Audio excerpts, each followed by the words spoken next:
Podbrezovej prepadol maskovaný muž benzínku. Na zamestnankyňu nastriekal slzotvorný sprej a z pokladne ukradol takmer 500 eur. Dobrý večer, aj dnešný štvrtok priniesol krimi udalosti. A stalo sa aj toto.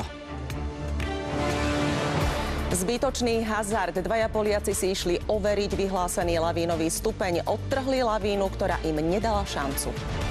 Tragická zrážka vlaku a nákladného auta. Vodič zostal uväznený v kabíne. Zomrel na mieste a zranili sa aj cestujúci v súprave. Ďalší nočný výbuch bankomatov. Tentokrát zlodeji odpálili rovno dva pri sebe na nitrianskom sídlisku.